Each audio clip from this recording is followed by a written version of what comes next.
பேசி அறிந்தோம் ஒவ்வொரு நாளும். எத்தனை மனிதரை கண்டு மகிழ்ந்தோம் ஒவ்வொரு நாளும். எத்தனை நாட்டு தமிழரை இணைத்தோம் ஒவ்வொரு நாளும். எத்தனை அமைப்பின் நட்பினை கொண்டோம் ஒவ்வொரு நாளும். எத்தனை கேள்விகள் எத்தனை பதில்கள் ஒவ்வொரு நாளும். எத்தனை எத்தனை எத்தனை எத்தனை ஒவ்வொரு நாளும்.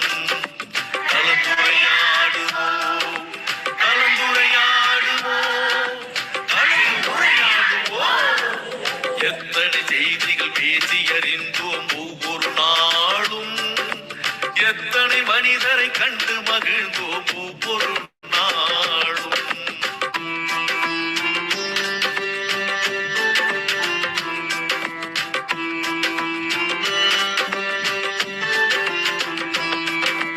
திருக்குறள் வாழ்த்து பாடினோம், இசை தமிழ் பாடலும் பாடினோம். அறிவு வளர்ச்சிக்கு தேவைப்படும் வழி அனைத்தும் அனைத்தும் தேடினோம். ஆற்றல் மிகுந்த மனிதரை எல்லாம் தேடி தேடி ஓடினோம். அவர் உரை முடிந்த பின்னால் நாமும் அவருடன் கலந்து பேசினோம். உடல் நலம் பேசினோம், மனநலம் பேசினோம். பேச வேண்டிய வாழ்வின் செய்திகள் அடுக்கி அடுக்கி பேசினோம். சான்றிதழ் தந்தோம், வலையொலி தந்தோம், அன்பும் நன்றியும் போற்றினோம்.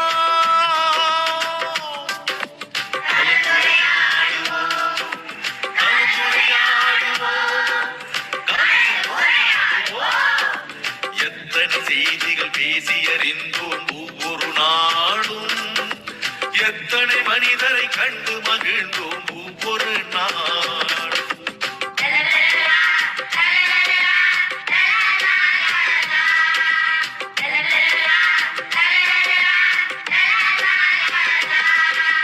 சங்க தமிழும் பேசினோம், இன்றைய தமிழும் பேசினோம். எந்த தமிழை பேசினாலும் நாம் பகுத்தறிவுடனே பேசினோம். தொல்லிய தொடங்கி சுவடிகள் வரையில் தோண்டி தோண்டி பேசினோம். பெண்ணிய தொடங்கி சூழ்நிலை வரையில் ஆய்ந்து தோய்ந்து பேசினோம். கவிதைகள் பாடினோம், கதைகளும் கூறினோம். பட்டிமன்றத்து நிகழ்வுகள் கூட பார்த்து பார்த்து பேசினோம். பிள்ளைகள் தொடங்கி பெரியவர் வரையில் இணைப்புரை தந்து பேசினோம்.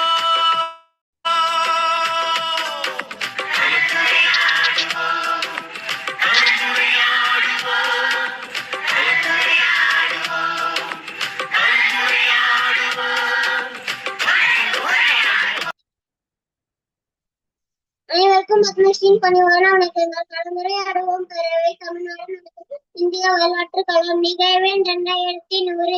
இன்றைய சிறப்பழைப்பாளர் ஐயா அவர்களை வருக வருக என அன்புடன் அழைக்கின்றோம்.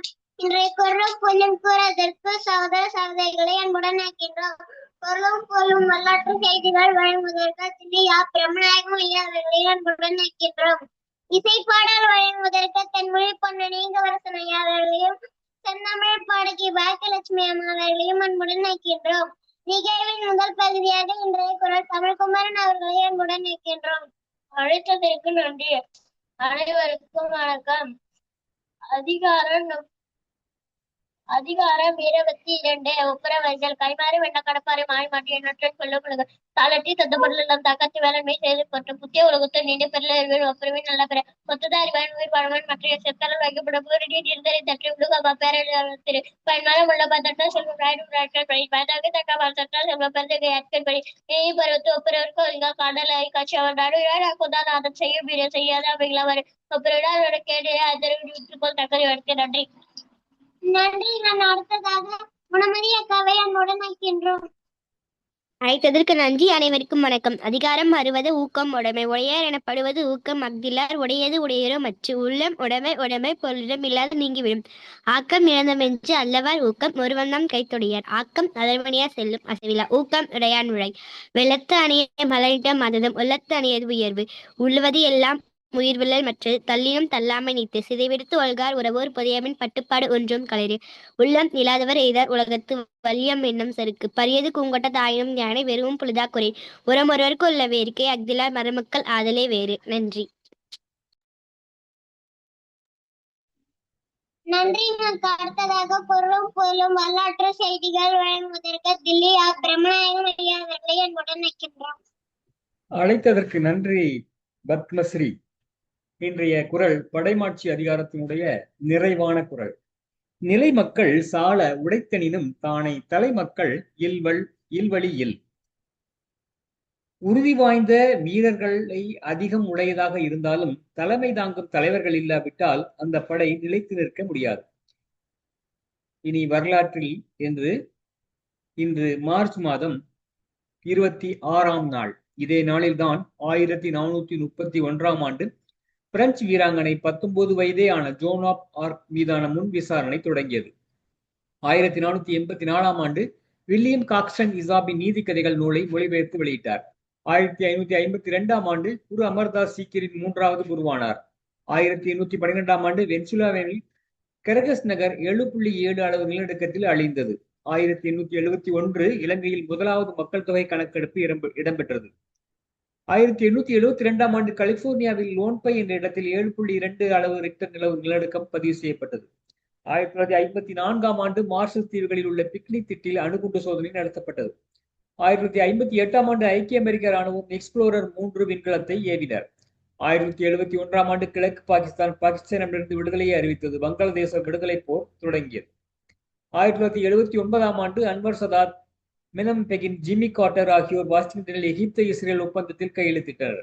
1991ஆம் ஆண்டு அர்ஜென்டினா, பிரேசில், உருகுவே, பரகுவே ஆகிய நாடுகள் தெற்கிந்திய பொதுச்சந்தையை உருவாக்கும் ஒப்பந்தத்தில் கையெழுத்திட்டன. 2005ஆம் ஆண்டு சீனாவின் பிரிவினைக்கு எதிரான சட்டத்திற்கு எதிராக சற்று 2 லட்சத்திலிருந்து 3 லட்சம் வரையிலான தைவான் மக்கள் தாய்பே நகரில் ஆர்ப்பாட்டத்தில் ஈடுபட்டனர். 2006ஆம் ஆண்டு மியான்மரில் புதிய தலைநகரான நாய்பிடோ என்ற புதிய நகரம் இராணுவ ஆட்சியாளர்களால் அறிவிக்கப்பட்டது. 2006ஆம் ஆண்டு முதலாவது அறிவியல் தமிழ் மாநாடு சென்னையில் நடைபெற்றது. 2007ஆம் ஆண்டு கொழும்பில் கட்டுநாயக்கா விமானப்படை தளம் மீது விடுதலை புலிகள் விமான தாக்குதல் நடத்தினர். 2010ஆம் ஆண்டு தென்கொரியாவின் கடற்படை படகு ஒன்று மூழ்கடிக்கப்பட்டது. 46 மாலுமிகள் உயிரிழந்தனர். 2015ஆம் ஆண்டு சவுதி அரேபியாவின் ஏமன் மீதான இராணுவ நடவடிக்கையை தொடர்ந்து இந்த நடவடிக்கையில் பல்லாயிரக்கணக்கான பொதுமக்கள் கொல்லப்பட்டனர். வாய்ப்பிற்கு நன்றி, வணக்கம். நன்றி. அடுத்ததாக இசை பாடல் வழங்குவதற்கு தன் மொழி பொன்ன நீகவரசன் ஐயா அவர்களை அன்புடன் வைக்கின்றோம். அனைத்து தமிழ் நெஞ்சங்களுக்கும் அன்பான வணக்கம். பாவலரேறு அவர்களுடைய பாடல். அடக்கி ஒடுக்கிட பட்டணம் தமிழினம் ஆட்சியமைத்திடுமா, அடக்கி ஒடுக்கிட பட்டணம் தமிழினம் ஆட்சியமைத்திடுமா, இனி மீட்சி கிடைத்திடுமா, முடங்கி கிடந்திடும் வாழ்வின் உரிமைகள் மீண்டும் உழைத்திடுமா, இனிமேலும் கிளைத்திடுமா, அடக்கி ஒடுக்கிட பட்டணம் தமிழினம் ஆட்சியமைத்திடுமா, தொடக்க பெருமைகள் சீர்மைகள் வந்து நம் தொன்மை சிறந்திடுமா, தொடக்க பெருமைகள் சீர்மைகள் வந்து நம் தொன்மை சிறந்திடுமா, உளவன்மை பிறந்திடுமா, பெரும் தடக்குன்ற தோள்கள் எழுந்து நின்றே நம்மின் தாக்கி விலைக்கிடுமா, பகை சூழ்ச்சி துளைக்கிடுமா, அடக்கி ஒடுக்கிட பட்டணம் தமிழினம் ஆட்சி அமைத்திடுமா, ஒடுங்கி கிடந்திடும் செந்தமிழ் தாயினம் ஒற்றுமை ஒட்டிடுமா, தனி ஊராண்மை பெற்றிடுமா, உயிர் நடுங்கி குலைந்திடும் வாழ்க்கை நலன்களும் நன்கு வளர்ந்திடுமா, புகழ் நாடி கிளர்ந்திடுமா, ஓங்கி பெருகிடும் மேன்மை சிறப்புகள் உள்ள மலர்ந்திடுமா, மனக்கள்ளம் உணர்ந்திடுமா, இங்கு தேங்கி குமிழ்த்திடும் அறிவு முன்னேற்றங்கள் தேவை நிறைத்திடுமா, இன தீமை மறைந்திடுமா, அடக்கி ஒடுக்கிட பட்டணம் தமிழினம் ஆட்சி அமைத்திடுமா, இனி மீட்சி கிடைத்திடுமா, முடங்கி கிடந்திடும் வாழ்வின் உரிமைகள் மீண்டும் உழைத்திடுமா, இனிமேலும் கிளைத்திடுமா. நன்றிங்க ஐயா, நன்றி, வணக்கம். நன்றிங்க ஐயா. இத்துடன் முதல் பகுதி நிறைவடைகிறது. நன்றி, வணக்கம். சிறப்பு, வாழ்த்துக்கள். இனி இரண்டாம் பகுதியை எடுத்துச் செல்ல குரலமுது சுவாதி அவர்களை அன்போடு அழைக்கிறோம். வாருங்கள். நன்றி ஐயா. அனைவருக்கும் வணக்கம். கலந்துரையாடுவோம் பேரவை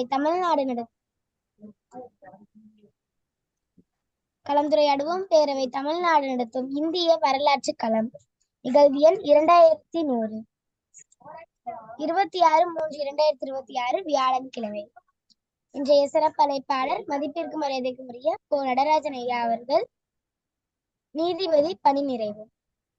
ஐயா அவர்கள் பெரியார் கருத்துக்களை தம் வாழ்க்கை நெறியாக தம் குடும்பத்தாரோடு கடைபிடித்து வாழ்ந்து வருபவர். 60 ஆண்டு கால நீதிமன்ற அனுபவம் உள்ளவர். இதுவரை 5 நூல் எழுதி வெளியிட்டிருக்கிறார். 1965 இந்திய திணிப்பு எதிர்ப்பு போராட்டத்தில் தேசிய பாதுகாப்பு சட்டம் உட்பட்ட 3 முறை சிறைவாசகம் அனுபவித்தார். ஐயா அவர்கள் இன்று பேச எடுத்துக்கொண்ட தலைப்பு நூற்றாண்டு கால இந்திய வரலாறு, பகுதி 17. ஐயா வாருங்கள் ஐயா.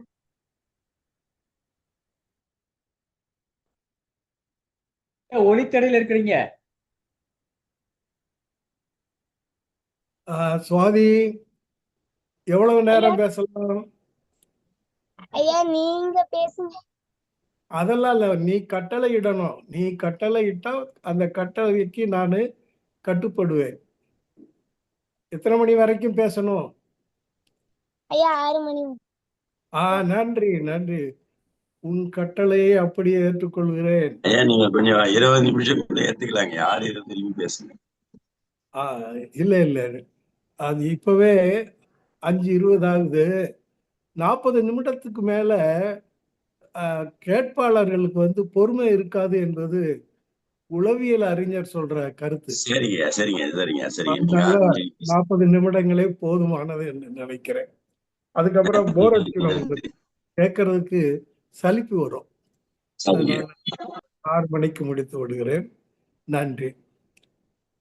இன்று என் நிகழ்வு என்பது பெருந்தலைப்பு 100 ஆண்டு கால இந்திய வரலாறு என்ற தலைப்பில் உட்தலைப்பாக இன்று தந்தை பெரியார் அவர்களை பற்றி பேச இருக்கிறேன்.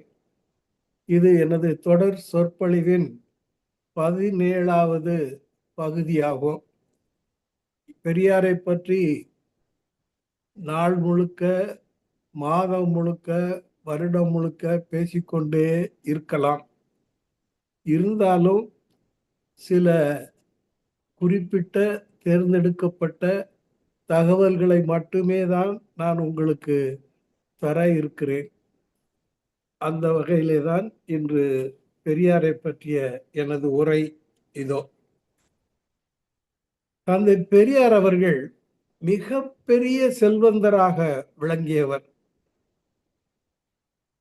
பெரியார் அவர்களும் அவருக்கு முன் அவரது தந்தையாரும் ஈரோட்டில் வாணிகத்தின் மூலம் ஈட்டி வந்த செல்வத்தால் அவர் குடும்பம் செல்வ குடும்பமாக செழித்து ஈரோடு நகர்மன்ற தலைவர் உள்ளிட்ட 29 பதவிகளை பெரியார் அணி செய்து அவரை பெருமைப்படுத்தினர். ராஜாஜியின் வேண்டுகோளை ஏற்று அத்தனை பதவிகளையும் உதறி தள்ளிவிட்டு காங்கிரஸ் இயக்கத்திலே தந்தை பெரியார் அவர்கள் சேர்ந்தார்கள். ராஜாஜியும் பெரியாரும் மிக மிக அணுக்கமான நண்பர்கள். பெரியார் வீட்டிலேயே அகில இந்திய அரசியல் நடைபெற்று வந்தது. அந்த காலத்தில் பெரியாரை தேடி அண்ணல் காந்தியடிகள் அவர் வீட்டிற்கு வந்தார். கள்ளுக்கடை மறியல் ஒத்துழையாமை இயக்கம் காந்தியடிகளால் திட்டமிடப்பட்டது பெரியார் அவர்களின் இல்லத்திலேதான். பண்டித நேரு அவர்களின் தந்தையார் மோதிலால் நேரு பெரியார் இல்லத்தை நாடி வந்து அவரை சந்தித்திருக்கிறார். திருவிதாங்கூர் மகாராஜா பெரியார் இல்லத்திற்கு அடிக்கடி வந்து சென்றுள்ளார். அதாவது கொச்சின்ல இருந்து சென்னைக்கு வருகிற ரயில் வந்து ஈரோட்ல ஜங்ஷன் சந்திப்பு வேறு ட்ரெயின் மாத்த புகைவண்டியில போகணும். அதற்கு கால அவகாசம் ஒரு 3 மணி நேரம் 4 மணி நேரம் இடைவெளி இருக்கும். அப்பொழுது அந்த திருவிதாங்கூர் மகாராஜா வந்து தந்தை பெரியார் அவர்கள் இல்லத்திற்கு வந்து தங்கிவிட்டு செல்வார் என்பது வரலாறு. அந்த அளவுக்கு ஒரு மகாராஜா வந்து தங்குகிற அளவுக்கு வசதியான இல்லம்தான் தந்தை பெரியார் அவர்களுடைய இல்லம். வஉசி, ராஜாஜி, ஜீவா, சேலம் விஜயராகவாச்சாரியார், ஏஎஸ்கே ஐயங்கார், வரதராஜலு நாயுடு, திருவிக்கா, அக்கரகாரத்து அதிசய மனிதர் என அண்ணா போற்றிய அறிஞர் வாரா, காமராஜர் போன்ற எண்ணற்ற மக்களின் அன்பையும் பாசத்தையும் பெற்று செல்வாக்கு மிக்கவராக விளங்கியவர்தான் தந்தை பெரியார் அவர்கள். காங்கிரஸ் பேரியக்கம் வாயிலாக பொது தொண்டில் தீவிரமாக ஈடுபடத் தொடங்கியதும் சமுதாயத்தில் ஆதிக்க ஜாதியாரால் தந்திரமாக புகுத்தப்பட்டிருந்த சனாதன தர்மத்தை, வர்ணாசிரம தர்மத்தை அடையாளம் கண்டு வெறுத்தார். ஜாதி ஆதிக்கத்தால் ஆண்டாண்டு காலமாக அடக்கப்பட்டு ஒடுக்கப்பட்டு கிடந்த பாமர மக்களை அவற்றின் கொடுமைகளிலிருந்து விடுவிக்க முடிவு செய்தார் தந்தை பெரியார் அவர்கள். தந்தை பெரியார் அவர்களுடைய உணவு பழக்கம் என்பது மிக அதிசயத்தக்க ஒன்றாகும். அவர் அசைவ உணவை விரும்பி சாப்பிடுகிறவர். எந்த பொருளையும் உணவுப் பொருளையும் வெறுக்காதவர். அத்தனை அந்த உணவுப் பொருள்களையும் விரும்பி அவர் உண்பது வழக்கம். என்னுடைய திருமண நிகழ்வின் போது அவரை சந்தித்து திருமணத்தன்று எங்கள் ஊருக்கு வந்து விருந்தினர் மாளிகையில் அவரை தங்க வைத்து அவர் சாப்பிடுவதை நேரடியாக கண்டவன் நான். இந்த முட்டை அவிச்ச முட்டைய அவருக்கு இலையில நிறைய வச்சிருவோம். வச்சா சாதத்தை அப்படியே கிளறி அந்த குழம்போட சாதத்தையும் கிளறி ஒரு கவளம் சாதம் அதோட உள்ள அவிச்ச முட்டை முழுசா இருக்கும். அப்படி ஒரே கவளத்துல அந்த சாதத்தையும் அந்த முட்டையும் ஒரே வாயில போட்டு சாப்பிடுவார். அது முட்டை கணக்கு இல்லாம சாப்பிடுவார். அந்த அளவுக்கு அசைவ உணவில் அவரு மிக மிக விரும்பி சாப்பிடுகிற பழக்கத்தையே அவரு வச்சிருந்தாங்க. ஒரு முறை தொண்டர் வீட்டுல அவரு ஒரு கிராமத்துல அவருக்கு இரவு சாப்பாட்டுக்கு அழைக்கிறாரு. அவரை அழைக்கிறாரு அவருடைய தொண்டர். அந்த தொண்டர் வீடு ரொம்ப வசதி இல்லாத வீடு. மாட்டு தொழுவத்துல தான் பின்னாடி அவருக்கு இலை போட்டு பரிமாறுறாங்க. அப்போ அவரு சாப்பிடும்போது மணியம்மாரும் அருகில் உட்கார்ந்து இருக்காரு. இந்த காட்சி பெரியார் திரைப்படத்துல கூட வரும். அந்த சாண நாத்தத்துல அது அசிங்கமா இருக்கிறதுல அவங்களுக்கு அந்த நாற்றம் பொறுக்க முடியல மணியம்மையாருக்கு. அவங்க மூக்கப்படுத்திக்கிட்டு சாப்பிடவே இல்லை. இவரு எந்தவித தயக்கமும் இல்லாம வெறுப்பும் இல்லாம அவர் பாட்டுக்கு சாப்பிட்டுக்கிட்டே இருப்பாரு. அப்புறம் மணியம்மையை பார்த்து என்ன சாப்பிடலையான்னா, இந்த நாற்றத்துக்கு இடையில எப்படி சாப்பிட்றதுன்னு கேட்பாங்க. எச்சிக்கையோட அவர் மணியம்மைக்கு ஒரு அரை சப்புன்னு அடிப்பார் கன்னத்துல. அப்படி ஒரு விருந்தோம்பல்ல விருந்து கொடுப்பவருடைய மனதை புண்படுத்தக்கூடாது என்கிற பண்பு தந்தை பெரியார் அவரிடத்துல இருந்தது. இந்த நேரத்துல தான் ராஜாஜி அவருடைய நீண்ட ஆயுளின் ரகசியம் பற்றி பத்திரிகை நிருபர் ஒரு கேட்கிறார். அதற்கு ராஜாஜி பதில் சொல்றாரு, நான் புலால் உண்ணுவது இல்லை, அதாவது அசைவம் சாப்பிடுவது இல்லை. இறைவனை பூரணமாக நம்புகிறேன். வேலைக்கு ஒழுங்கான ஆகாரம், அளவான நிம்மதியான உறக்கம், சீலமான வாழ்க்கை முறை, இவையே காரணம் என்னுடைய நீண்ட ஆயுளுக்கு என்று ராஜாஜி சொல்லுகிறார். பத்திரிகையில இத கருத்தை படித்த ஈவேரா ஒரு பொதுக்கூட்டத்தில் பேசுகிறார். நான் மாமிச உணவைத்தான் பிரியமாக சாப்பிடுகிறேன். தினமும் குளிப்பது இல்லை. முகச்சவரம் செய்து நேரத்தை வீணடிப்பானேன் என்றே தாடி வளர்க்கிறேன். ஊர் ஊராக சுற்றுகிறேன். ஆச்சாரமாவது அனுஷ்டானமாவது சுத்த வெங்காயம். நான் ராஜாஜியை விட நல்ல ஆரோக்கியத்துடன் இருக்கிறேன் என்று சொன்னவர் தான் தந்தை பெரியார் அவர்கள். ராஜாஜியை விட 9 மாதங்கள் இளையவரான பெரியார் அவரை விட 3 மாதங்கள் அதிகமாக வாழ்ந்திருக்கிறார். தந்தை பெரியார் என்று ஆயிரம் தமிழர்கள் அழைக்கும் அளவுக்கு இவரது முயற்சியும் சமூக சீர்திருத்தமும் மக்களை கவர்ந்துள்ளன. இளமையில் துறவு மனப்பான்மையுடன் இருந்த போதும், காந்தியின் சீடராக விளங்கிய போதும், கடவுள் ஒழிப்பு, ஜாதி ஒழிப்பு போன்ற இயக்கங்களை தம் கடைசி நாளில் தலைமை தாங்கி நடத்திய போதும் இவர் தம் மனச்சாட்சியின்படியே நடந்து கொண்டார் என்பது இவருடைய சிறப்பு. இந்த தகவல் மஞ்சரி இதழில் 1974 ஜனவரி மாதத்தில் வெளிவந்திருக்கிறது.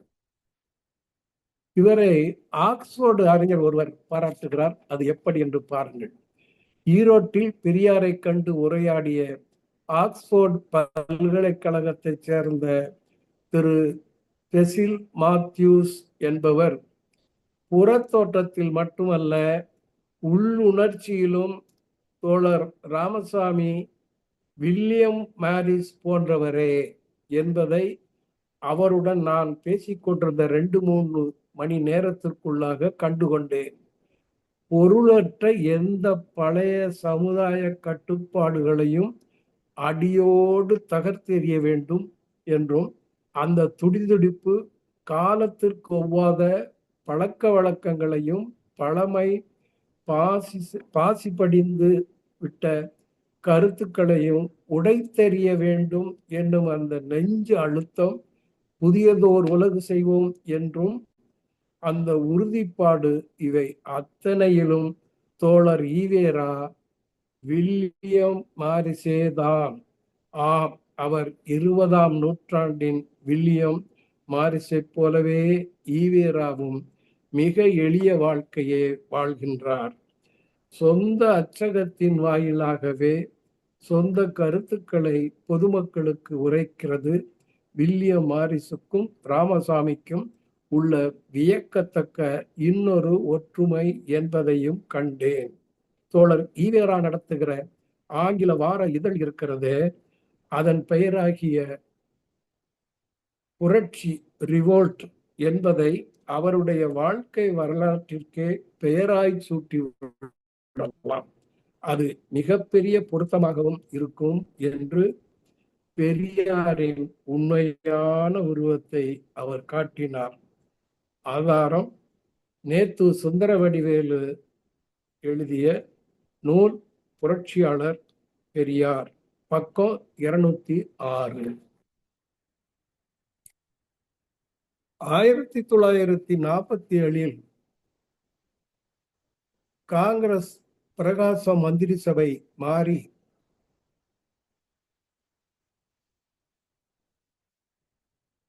கேக்குதுங்களா? நான் என்னுடைய பேச்சு ஐயா தெளிவா கேக்குது, தொடருங்க ஐயா, தெளிவா கேக்குதுங்க. நன்றிங்க. 1947 காங்கிரஸ் மந்திரி சபை மாறி ராமசாமி ரெட்டியார் மந்திரி சபை ஆயிற்று. பிறகு 1954 ராஜாஜி மந்திரி சபை மாறி காமராஜர் மந்திரி சபை ஆயிற்று. அப்படி போலத்தானே 1967 பார்ப்பனர் வெற்றி பெற்ற மந்திரி சபை லேபிள் மாற்றியது போல பார்ப்பனர் அல்லாதார் மந்திரி சபை ஆயிற்று. இந்த நிலையில் நான் எப்படி நடந்து கொள்ள வேண்டும்? என்னை திமுக மதித்தாலும் சரி, மதிக்காவிட்டாலும் சரி, காங்கிரஸ்காரர்கள், காங்கிரஸ் மந்திரி சபை என்னை மதித்ததா, அழைத்ததா, புன்முறுவலாவது காட்டிட்டா? அது உதாரணம் சொல்றாரு பாருங்க. அதனால எதையும் எதிர்பார்க்காம நாம திமுகவுக்கு ஆதரவு கொடுக்கணும்னு சொல்ல வர்றாரு. அதுக்கு உதாரணம், பட்டுச்சேலையை இரவல் கொடுத்து விட்டு ஜமுக்காலம் எடுத்துக்கொண்டே இரவல் வாங்கியவள் பின்னால் திரிந்து தொடர்ந்தது போல, அதாவது பட்டுச்சேலை அதை இரவல் கேட்டார்கள், கொடுத்து விட்டோம். அதை வாங்கி கொண்டவள் நினைத்த பக்கத்தில் போய் உட்கார்ந்தாளேயானால் சேலை அழுக்குப்பட்டு போகும், கரைபட்டு போகும், எண்ணெய் பட்டு போகும். கட்டி கொண்டவளுக்கு கவலை இல்லை, ஊரார் வீட்டு சேலை தானே என்று அலட்சியமாய் உட்காருவாள். கவலை சேலைக்காரிக்குத்தானே இருக்கும். ஆதலால் வாங்கி கொண்டவள் பின்னாலேயே சொந்தக்காரி ஒரு ஜமுக்காலம் எடுத்துக்கொண்டு அவள் பின்னாலேயே போய் அவள் உட்கார ஆரம்பித்தால் உடைமைக்காரி உடனே ஜமுக்காலத்தை விரிப்பாள். அதுபோலவே நமது கதி.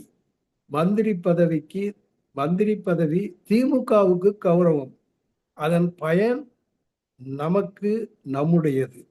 அது கரைபடாமல் அழுக்குப்படாமல் பாதுகாக்க வந்திருக்கிறேன்.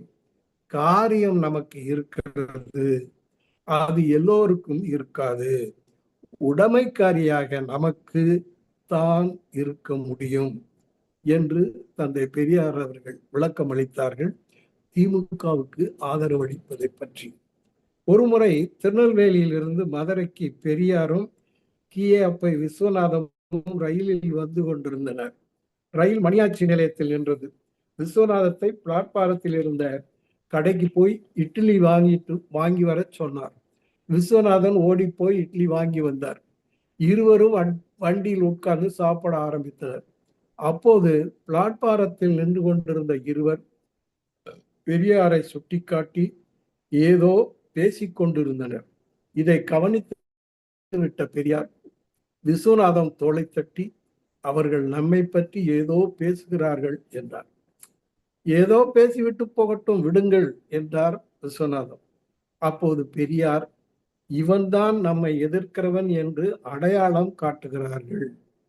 ஆனால் எந்த சமுதாயத்துக்காக நாம் பாடுபடுகிறோமோ அந்த சமுதாயத்தைச் சேர்ந்த மக்கள் நம்மை ஏறெடுத்து பார்க்க கூட தயாராக இல்லையே என்றார் பெரியார். சுரீர் என்ற அந்த சொற்கள் எனது நெஞ்சை சுட்டன. அந்த சூட்டை இன்னும் என்னால் மறக்க முடியவில்லை என்று எழுதியிருக்கிறார் கி.ஆ.பே. விஸ்வநாதம் அவர்கள். சட்டமன்றத்திலே அண்ணா பெரியார் நிலைக்கு விளக்கம் அளித்து பற்றி பேசினார். பெரியாருடைய நிலை எப்படி இருக்கிறது என்று ஒன்றை நான் இந்த மன்றத்தில் தெளிவாக சொல்லிக் கொள்ள விரும்புகிறேன். காந்தியாரின் சமாதிக்கு மாலை போட்டுவிட்டு கதர் கட்டி கொண்டிருக்கிற காங்கிரஸ்காரர்கள் தான் இன்றைக்கு இருக்கிறார்கள். இவர்கள் எல்லாம் ஒரு காலத்தில் பெரியாரின் மாளிகையில் தங்கி இருந்தவர்கள் தான். காந்தியார் ஒரு மதவெறியினால் கொல்லப்பட்ட நேரத்திலே காந்தியார் இந்த நாட்டுக்கு காந்தி நாடு என்பதாகவும் இந்த நாட்டில் உள்ள மதத்திற்கு காந்தி மதம் என்று பெயர் வைக்க வேண்டும் எனவும் வெளிப்படையாக சொன்னவர்தான் பெரியார் என்பதை அந்த பக்கத்திலே உட்கார்ந்திருக்கிறவர்கள் மறந்திருக்கலாம். ஆனால் நாடு மறந்திருக்காது, நாட்டு மக்கள் மறந்திருக்க மாட்டார்கள். காந்தியார் பெரியாரின் மாளிகையிலேயே தங்கியிருக்கிறார். காந்தியின் நினைவாக தன் தமக்கையின் பெண்ணுக்கு பெரியார் காந்தி என்றே பெயர் வைத்திருக்கிறார். மலேசிய நாட்டில் இயங்கும் 525 அரசு தமிழ் பள்ளிகளில் பயிலும் 6ஆம் ஆண்டு மாணவர்களுக்கான தமிழ் பாட நூலில் பெரியாராற்றிய மொழி இனம் குறித்த பணிகளை மிகச் சிறப்பாக மலேசிய கல்வி அமைச்சின் வெளியீடான தமிழ் பாட நூலில் கீழ்கண்டவாறு பதிவு செய்யப்பட்டுள்ளது. அன்பானவர்களே, 20ஆம் நூற்றாண்டில் போற்றத்தக்கவர்களுள் தந்தை பெரியாரும் ஒருவர். அவர் தமிழ் மொழியும் தமிழ் இனமும் பெருமைப்படும் அளவிற்கு பல அரிய செயல்களை ஆற்றியவர். இவர் போல் இன்னொருவர் இனி பிறக்க முடியாது என்று கூறும் அளவுக்கு பெரும் பங்காற்றியவர் தந்தை பெரியார். இவரது இயற்பெயர் ஈவே ராமசாமி. இவர்தான் தமிழ் மொழியில் எழுத்து சீர்திருத்தம் கொண்டு வந்தார். மக்களிடையே பகுத்தறிவு, சுயமரியாதை போன்ற உணர்வுகளை விளக்க பாடுபட்டார். சமூகத்தின் வளர்ச்சிக்காக அல்லும் பகலும் கவலைப்பட்டார். தமிழர்கள் மது அருந்தி போதை தெளியாமல் இருக்கும் நிலையை எண்ணி தமது தோட்டத்தில் இருந்த ஆயிரக்கணக்கான கள் இறக்கும் மரங்களை வெட்டி சாய்த்தார். இந்திய தேச தந்தை காந்தியடிகள் இதற்காக அவரை பெரிதும் பாராட்டினார். தாமே முன்னுதாரணமாக இருந்து தமிழர்களின் விடியலுக்காக அயராமல் பாடுபட்ட பெரியார் மூட நம்பிக்கைகளுக்கு எதிராக பெரும் புரட்சியை உண்டாக்கினார். அவர் இந்து முஸ்லிம் பற்றி அவருடைய கருத்து இதோ. இந்து முஸ்லிம்களில் இந்தியாவுக்கு இன்னார்தான் சொந்தக்காரர்கள் என்று சொல்லிக்கொள்ள யாருக்கும் உரிமை இல்லை.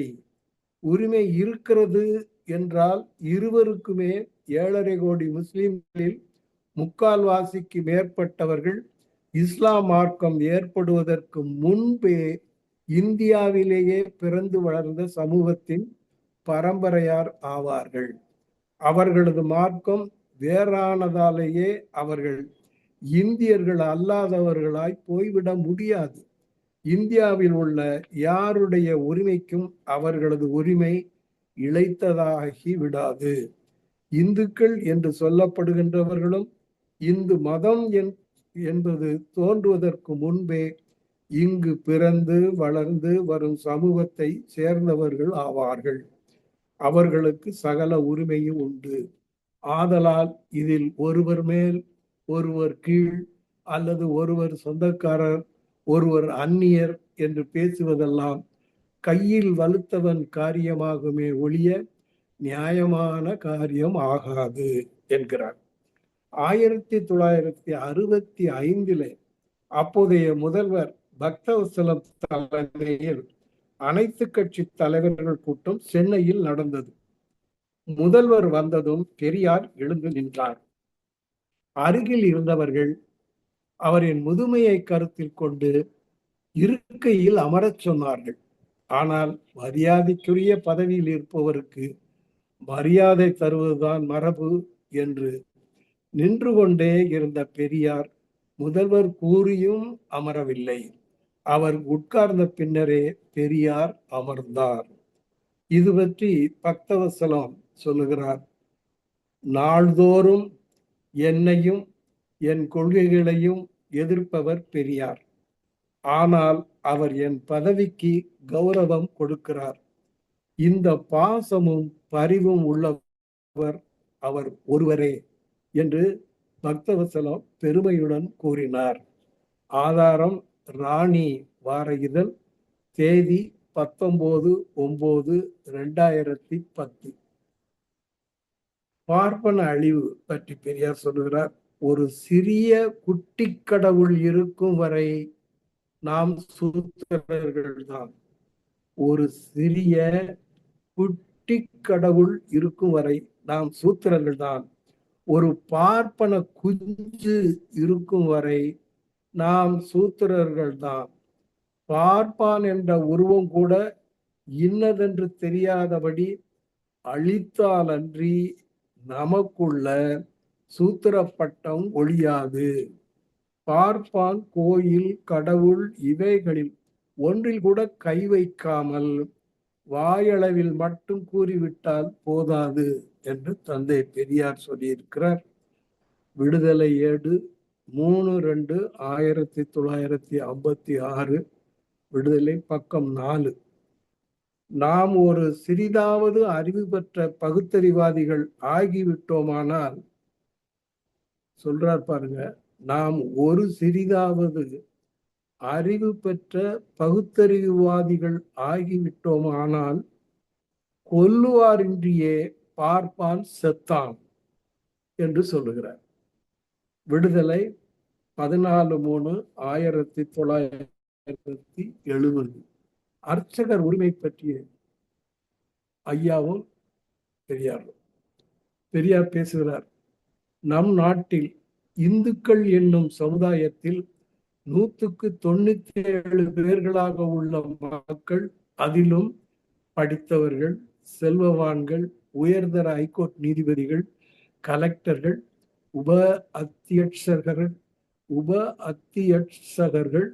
மடாதிபதிகள், சமீப காலம் வரை மகாராஜாக்கள், அரசர்கள், ஜமீன்தார்கள், பல கோடி ரூபாய்க்கு சொந்தக்காரர்கள், பிரபுக்கள் உட்பட இவர்கள் சமுதாயத்தில் கீழ்பிறவியாக, கீழ் மக்களாக, கடவுள் என்கிற சிலையிடம் நெருங்கக்கூடாதவர்களாக, அறைக்கு வெளியே நிற்க வேண்டியவர்களாக, தலைமுறை தலைமுறையாக தடுக்கப்பட்டு நிரந்தர கீழ் மக்களாக ஆக்கப்பட்டிருக்கும் கொடுமைக்கு, இழிவுக்கு உள்ளாக்கப்பட்டிருப்பதிலிருந்து விலக்கி மானமுள்ள மக்களாக ஆக்கப்பட வேண்டும் என்பதற்கு கோயில் கருவறை நுழைவு கிளர்ச்சி செய்வதென்றால் இது இதுவரை செய்யாமல் இருந்ததுதான் மானங்கட்ட தன்மையும் இமாலய தவறுமாகும் என்று தந்தை பெரியார் அவர்கள் 18/10/1969 விடுதலையில் எழுதியிருக்கிறார். சத்தியமூர்த்தி ஐயர் பார்வையிலே பெரியார் என்பது என்ன என்று பார்ப்போம். பெண்கள் எவ்வளவுதான் விபச்சாரம் செய்தாலும், அதனால் யாருக்கு எவ்வளவு துன்பம் வந்தாலும், விபச்சார ஸ்திரீகளும் நம்மவர்களே ஆனதால் அவர்கள் விஷயத்தில் அனுதாபமாய் இருக்க வேண்டும் என்று சிபாரிசு பேசுவதும், தேவதாசி தொழில் போய்விட்டால் மதம் போய்விடும் என்றதும், இன்று தேவதாசி தொழிலை நிறுத்தினால் திரு ராமசாமி நாயக்கர் நாளை அர்ச்சக தொழிலை நிறுத்த சட்டம் செய்ய வந்து விடுவாரே என்று ஆத்திரப்பட்டார் சத்தியமூர்த்தி ஐயர். பாருங்க, தேவதாசி ஒழிப்பு இப்ப நம்ம சம்மதிச்சிட்டோம்னா, நாளைக்கு பெரியாரு அர்ச்சக தொழிலையும் நிறுத்த சொல்லணும், பாப்பான் தான் அர்ச்சகர் ஆகணுங்கிற அந்த நிலையை மாத்தணும்னு பெரியார் சொல்லுவாருன்னு சத்தியமூர்த்தி ஐயர் எப்ப சொல்லி இருக்கிறாரு? 10/2/1929 சொல்லியிருக்கிறார். ஆதாரம் தேவதாசி ஒழிப்பு மசோதாவில் மீது சென்னை மாகாண சட்டமன்றத்திலே சத்தியமூர்த்தி ஐயர் பேசியது. ஒரே ஒரு பார்ப்பனர், மகாலிங்க ஐயர் எனும் பார்ப்பனர் நம்மவர் 3000 பேர் இருக்கும் கூட்டத்தில், நாயக்கரே வயசாகிவிட்டது, ஏன் இப்படி பேசுகிறீர் என்று அலறிக்கொண்டு எழுந்தார் கூட்டத்திலே. ஆம், நம்மவர் கூடியிருந்த கூட்டத்தில் அவர் ஆடினார். ஐயோ, சீதையை விபச்சாரி என்கிறாரே என்று குரல் எழுப்பினார். இங்கேதான் நாம் கவனிக்க வேண்டும். ஒற்றை பார்ப்பனராயிருந்தாலும் கலகம் விளைவிக்க முயற்சி செய்கிறார் மகாலிங்க ஐயர். அப்போது வழக்கமான பெரியார் ஈவ ராமசாமி அவர்களிடமிருந்து வெளிவந்தார். பெரியார் சொன்னார், மன்னிக்க வேண்டும், சீதை விபச்சாரி என்று நான் சொல்லவில்லை, வால்மீகி சொல்லுகிறார். அதுவும் ஜானகி மணவாளன் வாயாலேயே சொல்கிறாரே, நான் என்ன செய்ய முடியும் என்றார் அமைதியாக. ஆனாலும் அடங்கவில்லை ஐயர். ஆடினார், ஆர்ப்பரித்தார்.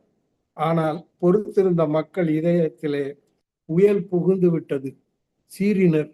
கூட்டத்தில் இருந்தால் இடுப்பொடியுமோ எலும்பு நொறுங்குமோ, அந்த கிளப்பார்ப்பனருக்கு அந்நிலையில் பரிதாபம் அவர் மேல் கொண்டு பெருந்தன்மையோடு கலகம் செய்த அந்த பார்ப்பனரை மேடையிலே ஏற்றி தன் அருகில் அமர வைத்துக் கொண்டு பெரியார் அவர்கள் பேச்சை தொடங்கினார்கள்.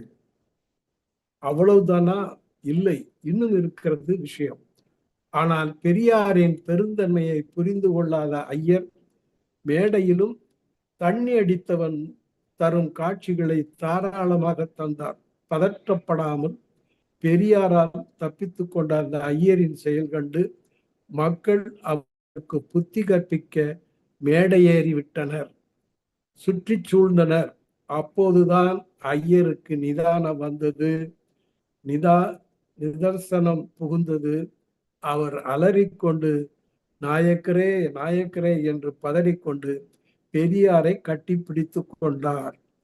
பெரியார் அவர்கள் அனைவரையும் கையமர்த்தி தோழர்களிடத்திலே சற்று கோபம் கலந்த வகையிலே, அவரை ஒன்றும் செய்யாதீர்கள், கேட்கட்டுமே, நாம் சொல்லுகிறோம், நீங்கள் அவரை ஒன்றும் செய்யக்கூடாது, எல்லோரும் போங்கள், இடத்தில் அமருங்கள் என்றார். அதன் பிறகு அப்பீல் ஏது? 1,00,000 மக்கள் நிறைந்திருந்தாலும் ஐயாவின் ஒரு சொல்லுக்கு கீழ்ப்பணியும் பண்பு, கட்டுப்பாடு, மரியாதை ஆகியவைகளைத்தான் நாடு நன்கு அறியுமே. பெரியாரின் கட்டளைக்கு பின் கொதிப்பை அடக்கி கொண்டு மக்கள் கூட்டம் அமைதி பூத்தது. உரை நிகழ்த்தி முடிந்ததும் பெரியார் அவர்கள் மக்களை அமைதியாக கலைந்து போகும்படி கேட்டுக்கொண்டு கலவரம் செய்து விடலாம் என்று கனவு கண்டு வந்து தோல்வியுற்று பேச்சுக்கு மறுப்பு ஏதும் கூற இயலாமல் வாயெடுத்து போய் மக்களின் உணர்ச்சிகளை உத்வேகத்தை கண்டு மகிழ்ச்சி இழந்து கிடந்த மகாலிங்க ஐயரை பெரியார் போலீசாரிடம் ஒப்படைத்து பத்திரமாக அவருடைய வீட்டுக்கு கொண்டு செல்லும்படி கேட்டுக்கொண்டார். பகல் 10 மணிக்கு தொடங்கிய கூட்டம் மதியம் 1:30 மணிக்கு முடிந்திருக்கிறது. பெரியார் உயர் பண்பிற்கு எடுத்துக்காட்டு நிகழ்வுகளிலே இது ஒன்று. ஆதாரம்: விடுதலை 1/11/1954. தனது கொள்கைக்கு மாறுபட்ட பொது நிகழ்ச்சியில் கூட பொது ஒழுக்கம், பொது பண்பாடு என்னும் சிகரத்தில் தந்தை பெரியாரை விஞ்சி உயரே நிற்பவர் அரிதினும் அரிதே. அதற்கு ஒரு தகவல்: திராவிடர் கழகம் நடத்தும் நிகழ்ச்சிகளிலே தவ திரு குன்றக்குடி அடிகளார் போன்றவர்கள் பங்கேற்பது உண்டு. அத்தருணத்தில் கடவுள் மறுப்பு வாசகத்தை நிகழ்ச்சியின் தொடக்கத்தில் கூறுவதை தடை செய்திருந்தார் தந்தை பெரியார். இதெல்லாம் சாதாரணமானதா? குன்றக்குடி அடிகளார் ஆன்மீகவாதி. ஆனால் திராவிடர் கழக நிகழ்ச்சியில கூட்டம் துவங்கும் முன் கடவுள் மறுப்பு வாசகம் சொல்லுவாங்க.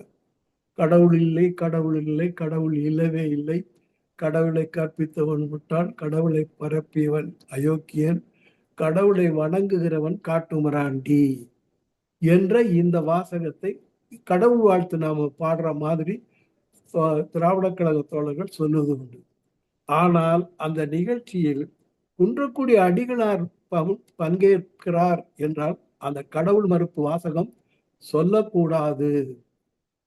விருந்தினராக வந்திருக்கிற குன்றக்குடி அடிகளாருடைய மனம் புண்படும்படியாக இருக்கக்கூடாது என்று தந்தை பெரியார் அவர்கள் அந்த கடவுள் மறுப்பு வாசகத்திற்கு தடை விதித்திருந்தார். அடுத்து பெரியார் வீட்டுல சுத்தானந்த பாரதி பூஜை செய்திருக்கிறார். அதை என்னன்னு பாருங்க. பெரியாரை காண ஈரோடு சென்றேன். அவர் சொல்றார், என்னை அன்பாக வரவேற்று தமது மனைவியாருக்கு அறிமுகம் செய்தார். எனது திடீர் வருகை அவருக்கு ஆச்சரியத்தை தந்தது.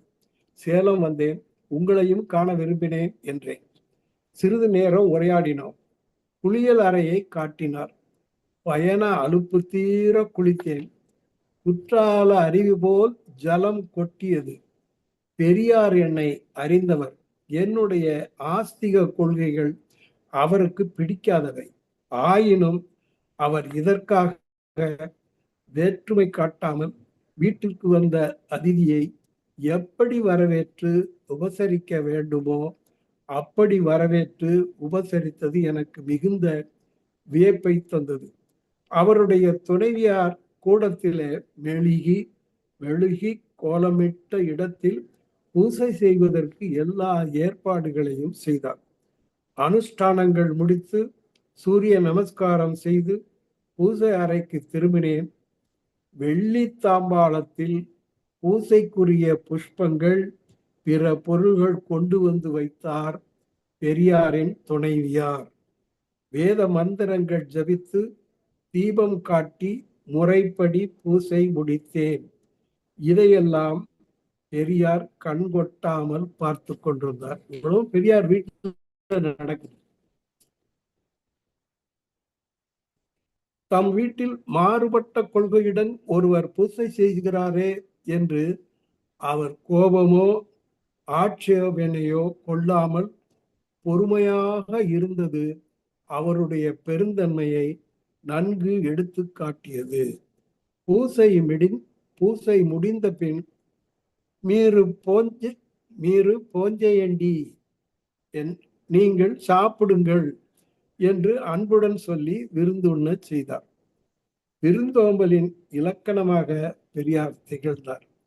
மாலையில் ஒற்றை மாட்டு வண்டியில் என்னை வழி அனுப்ப பெரியார் வந்தார். ஸ்டேஷனுக்கு, நாயக்கரே, தங்களுடைய மனம் தங்க மனம் என்று நன்றி தெரிவித்தேன். அவர் சால சந்தோஷமண்டி என்று கரம் கூப்பி விடையளித்ததை என்னால் மறக்கவே முடியவில்லை. இவர் பெரியார் என்பதில் எள்ளளவும் சந்தேகமில்லை. ஆதாரம் சாதனையும் சோதனையும் என்று கவியோகி சுத்தானந்த பாரதி எழுதிய நூலில் கணபதி எழுதியிருக்கிறார். தினமணி கதிர் 6/5/1990 ஆகும். எனவே 6 மணி ஆக இருக்கிறது. மீதியை அடுத்த என்னுடைய உரையின் தொடர்ச்சியை மாத கூட்டத்தில் தொடர்கிறேன் என்று கூறி இத்துடன் முடித்துக் கொள்கிறேன். பெரியாரை பற்றி எத்தனை பகுதி போகிறதோ தெரியவில்லை. இருந்தாலும் ஏன்னா இதுக்கு அடுத்து வேற சப்ஜெக்ட் போகுது. அதனாலதான் நான் இந்த இடத்துல நிறுத்துறேன். பரவாயில்ல, பார்ப்போம் எத்தனை கூட்டம் தொடருதோ. அதனால் இன்றைய 17ஆம் பகுதியை இன்றுடன் நிறுத்திக் கொள்கிறேன். மற்றவை அடுத்த மாதம்.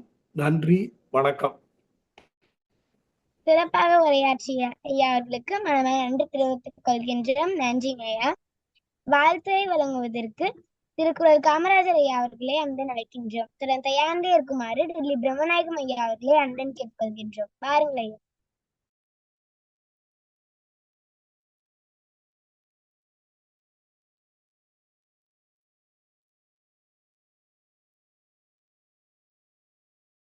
பயனோடு நன்றி புரிந்த பயனுடையார் பாராட்டும் போல நீதியுடன் அறத்தை விரும்பி மற்றவர்களுக்கு பயன்படுகின்றவரின் பண்பினை உலகம் பாராட்டும். பொருத்தமான குரலை பேசியவருக்கும் சரி, பேசப்பட்ட தலைப்புக்கும் சரி, மதிப்பிற்கும் மரியாதைக்கும் உரிய நீதியரசர் ஐயா அவர்களுக்கு என்னுடைய பணிவான வணக்கத்தை தெரிவித்துக் கொள்கிறேன். ஒரு 60 ஆண்டு கால நீதிமன்ற அனுபவத்தை கொண்டு பெரியாரினுடைய திருக்கரங்களிலாலே திருமணத்தை செய்து கொண்டு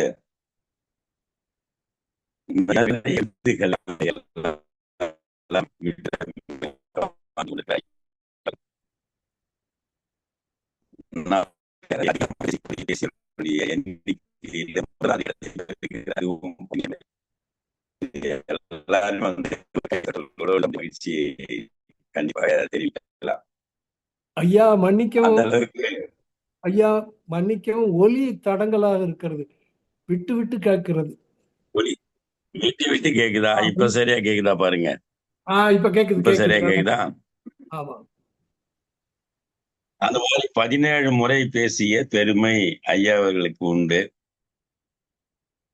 ஐயா அவர்கள் இன்று எடுத்துக்கொண்ட தலைப்பு பெரியாரை பற்றி ஐயா அவர்கள் மிக விளக்கமாக அவர் நமக்கு எல்லாம் தெரியாத கருத்துக்களை எல்லாம் சொல்லி அதிலே ஆதாரம் ஆதாரம் ஆதாரம் சொல்லி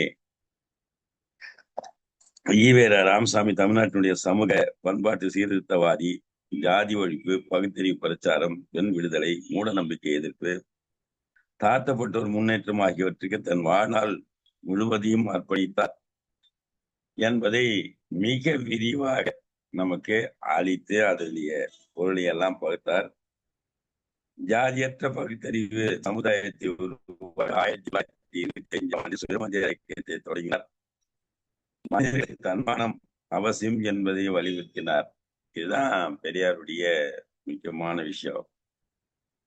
அதே போல பாத்தீங்கன்னா சொத்துரிமை, மறுமணம், விவாகரத்து, உரிமை போன்றவற்றை வலியுறுத்துகிறார். குழந்தை திருமணம், தேவதாசி முறையை பற்றி ஒழிக்கும் போது ஐயா அவர்கள் சிறப்பாக எடுத்து பேசினார்கள்.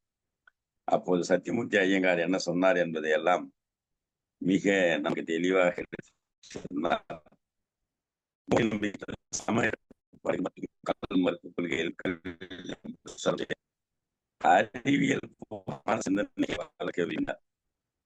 சமுதாயத்தில் பிற்படுத்தப்பட்ட மக்கள், தாழ்த்தப்பட்ட மக்களுக்கு கல்வி அறிவும் பெற இடஒதுக்கீடும் வேண்டும் வலியுறுத்தினார். இருந்த கடினமான எழுத்துக்களை எளிமைப்படுத்தி சீர்திருத்தத்தை முன்மொழிந்தார்.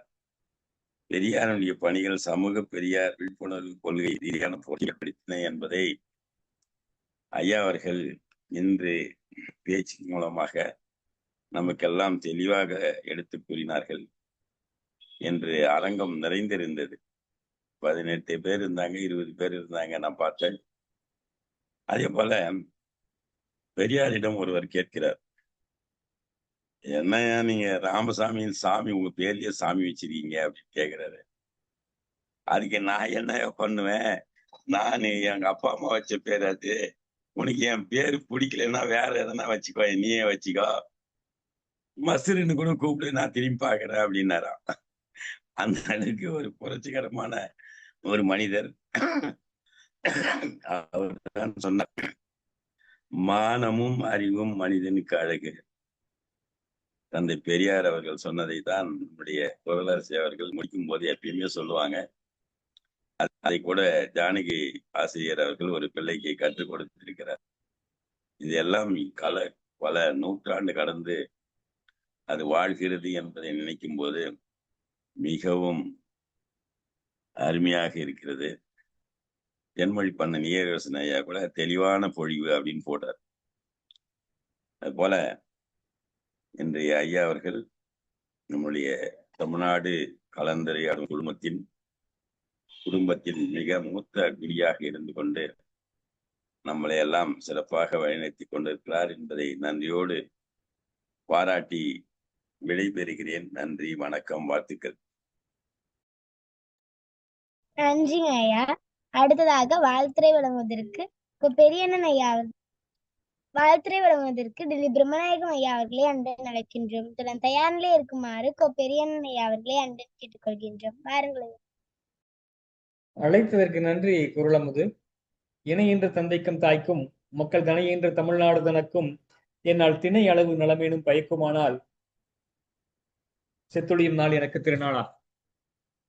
தந்தை பெரியார் என்று ஒரு மாமனிதர் நம்முடைய இல்லாவிட்டால் என்ன ஆயிருக்கும் என்பதை கற்பனை பண்ணி கூட பார்க்க இயலவில்லை. வரலாறு பற்றி ஐயா நம்முடைய நீதியரசர் அவர்கள் சாதனை படைக்கிறார். என்ன மாதிரி சாதனை? வரலாறு என்பது கடந்த காலத்தில் நிகழ்ந்த விடயங்களை பற்றி நாம் தெரிந்து கொள்ளும் ஒன்றாகும். குறிப்பாக வரலாற்றில் ஒருவர் செய்த சாதனைகள், தியாகங்கள், சிறப்புகள், இது போன்ற பல வகையான முதன்மையான செய்திகளை நாம் பலருக்கும் தெரியப்படுத்தும் செயலாகும். தெளிவாக சொல்ல வேண்டுமானால், தாங்கள் வாழும் காலத்தின் பின்னணியில் கடந்த காலத்தின் நிகழ்வுகளை விளக்கி வரலாறாக எழுதுகின்றனர்.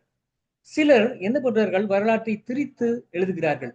ஆனால் எது எப்படி நடந்தாலும் உண்மை செய்தியை மட்டுமே தர வேண்டும் என்பதற்காக நம்முடைய நீதியரசர் பல தரவுகளை கொண்டு நமக்கு சிறப்பான உண்மை செய்திகளை மட்டுமே வழங்குகிறார். அவர் நமக்கு கிடைத்தது கலந்துரையாடுவோம் பேரவைக்கு கிடைத்த மாபெரும் அரிய பெட்டகம் எனலாம். ஒரு 17 நாட்கள் 17 மாதங்களாக தொடர்ந்து நம்முடைய வரலாற்றுகளை, இந்திய வரலாற்றை, நூற்றாண்டு வரலாற்றை செம்மையாக தருவது மகிழ்ச்சி தருகிறது. வாய்ப்பிற்கு நன்றி பாராட்டி இடம் சாருகிறோம். நன்றி, வணக்கம். நன்றிங்க ஐயா. அடுத்ததாக வாழ்த்துறை வழங்குவதற்கு பெரியண்ணன் ஐயா அவர்களை அழைக்கின்றோம். தயாரிலே இருக்குமாறு நடனக்கூடிய அவை அம்மா அவர்களை அன்புடன் கேட்டுக்கொள்கின்றோம். வாருங்கள் ஐயா. இணைப்பில் இணைந்திருக்கின்ற அனைவருக்கும் வணக்கம். கலந்துரையாடுவோம் குழு மகத்தான சாதனைகளை செய்து வருகிறது என்பதற்கு ஐயா பெருமைக்குரிய நீதியரசர் உரையை எடுத்துக்காட்டாக சொல்லலாம்.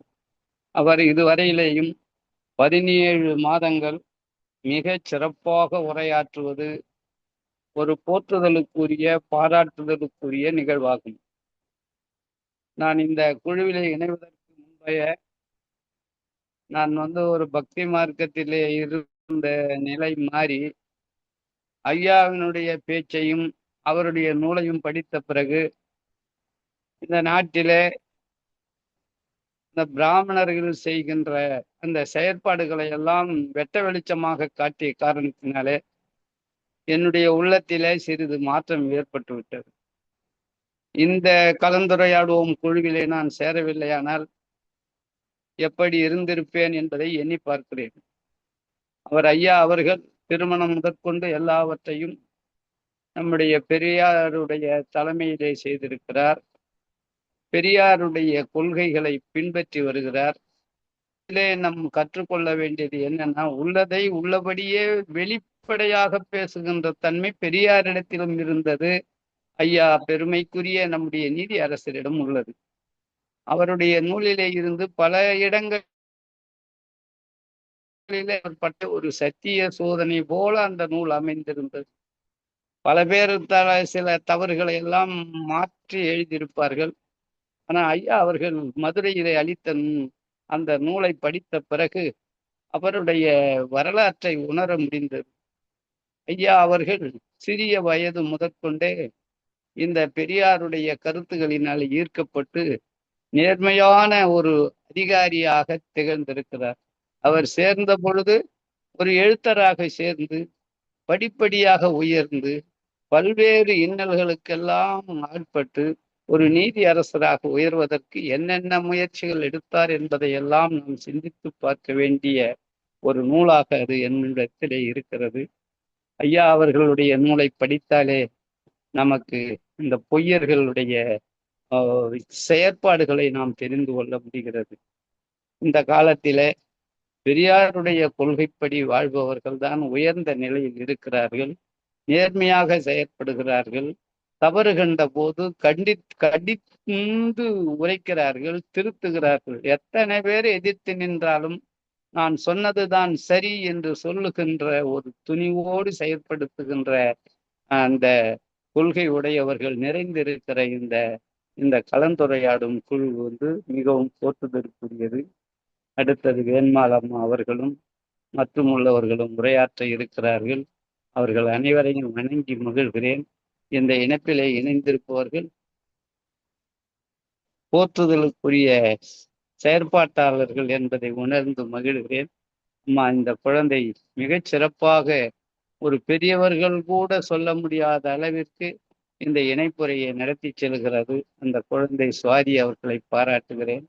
மற்றும் பிரமநாயகம் ஐயா அவருடைய பொதுநல தொண்டை, அவருடைய செயற்கரிய செயலை நான் மதுரையிலே உணர்ந்து மகிழ்ந்தேன். அப்படிப்பட்ட நல்லவர்கள் எல்லாம் கூடி கலந்துரையாடுவோம் குழுவை நடத்துகின்ற இந்த விழா மிகவும் சிறப்பிற்குரியது என்று சொல்லி நல்ல வாய்ப்பை நல்கிய அனைவருக்கும் வணக்கத்தை சொல்லி நிறைவு செய்கிறேன். நன்றி, வணக்கம், வாழ்த்துக்கள்.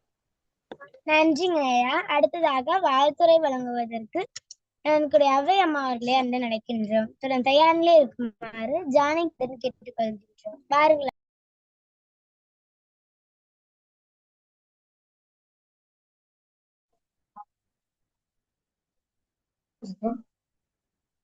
ஐயா அவர்களுடைய உரை வழக்கம் போல இருக்கும் என்றாலும் தந்தை பெரியார் அவர்களை பற்றி பேசும்போது அது மேலும் சிறப்பானதாக இருந்தது. எல்லாரும் சொல்றது போல தந்தை பெரியார் அவர்களே எல்லாம் அந்த ஆதாரங்களோட தான் எதுவுமே சொல்லுவாங்க. அது திராவிட கழகத்தோட தனிச்சிறப்பு அப்படின்னு சொல்லலாம். பெரியார் வழியில வர்றவங்க எல்லாருமே எல்லாத்தையும் ஆதாரபூர்வமாகத்தான் சொல்வார்கள். இதுல இங்க இப்படி சொல்லப்பட்டிருக்கிறது, இந்த ஏட்டிலே, இந்த பக்கத்திலே, இந்த பத்தியிலே இப்படி இருக்கிறது என்று சொல்லித்தான் சொல்வார்கள். அப்பா நன்னனாங்க பெரியார் 100ஆண்டு விழாவுக்காக அந்த காலகட்டத்துல பெரியார் வரலாறுன்னு தமிழ்நாடு அரசு ஒரு முன்னெடுப்பை செஞ்சது. அவரு மாக்கோ அவர் தான் அப்ப முதலமைச்சரா இருந்தாரு. அவர் தான் அதை செய்ய சொல்லி எல்லாம் பண்ணாரு. அதற்காக பல செய்திகளை பல்வேறு கூட திரட்டினாங்க. ஆனா அது என்ன காரணம்னு தெரியல, அந்த நூல் வெளியே வரல. அதுக்கு பிறகு தான் திரட்டின அந்த செய்திகள் எல்லாம் வகைப்படுத்தி ஒவ்வொரு ஆண்டும் ஒரு இதாக நாங்க வெளியிட்டு வரோம். இப்ப சென்ற ஆண்டு தொழிலாளர் என்ற தலைப்புல வெளியிட்டோம், சுயமரியாதை என்ற தலைப்புல வெளியிட்டோம். இந்த ஆண்டு அது போல காங்கிரஸும் பெரியாரும், காங்கிரஸ்ல பெரியார் அவருடைய பங்கு என்ன அப்படிங்கிறது மாதிரி அந்த தொகுப்பை வெளியிடலான்னு இருக்கோம். அதுல அப்படிதான் ஒரு செய்தியும் ஒவ்வொரு செய்தியும் அது எந்த ஏட்ல வந்திருக்கு, அது எப்போ நடந்தது, அந்த நாள் என்ன, எல்லாம் இந்த ஆண்டு என்ன, எல்லாமே குறிப்பிட்டுதான் நாங்க. வரலாறு அப்படிங்கிறது வெறும் நிகழ்ச்சிகளோட தொகுப்பு என்பது அல்ல. அப்ப நடந்த அந்த மக்களுடைய வாழ்வின் நிலை என்ன, அந்த பண்பாடு எத்தகையதாக இருந்தது, இப்படி எல்லா செய்திகளையும் கொண்டதாகத்தான் வரலாறு இருக்க வேண்டும். இப்போ ஐயா பேசும்போது அப்படிதான் அவருடைய பெரியார் அவர்களுடைய அந்த பண்பு நலன்களை எல்லாம் கூட அப்படியே சேர்த்து சொல்றாரு. வெறும் நிகழ்ச்சி இப்படி நடந்ததுன்னு சொல்றதுனால பெரிய பயன் வராது. இப்ப நம்ம வரலாறு பள்ளியில எல்லாம் படிக்கும்போது இந்த மன்னர் ஆண்டார், இவர் இந்த நாட்டு மேல படையெடுத்தார், அப்ப இவரை வெற்றி கொண்டார், அவருடைய எல்லைகள் இப்படி இருந்தது, இத்தனை ஆண்டுகள் ஆண்டார், இப்படிதான் இருக்கும் வரலாறு. வரலாறுனா இவ்வளவுதான் அப்படிங்கறதான் நம்முடைய எண்ணமாக இருந்தது சின்ன வயசுல. ஆனா இப்பதான் அது இந்த அகவைக்கு பிறகு இவ்வளவு முதிர்ச்சி ஆனது பிறகுதான் அதெல்லாம் புரிந்து கொள்ள முடிகிறது. வரலாறுனா அது இல்ல, நிகழ்ச்சிகளோட தொகுப்பு இல்ல அப்படிங்கிறத இப்பதான் புரிந்து கொள்ள முடிந்தது.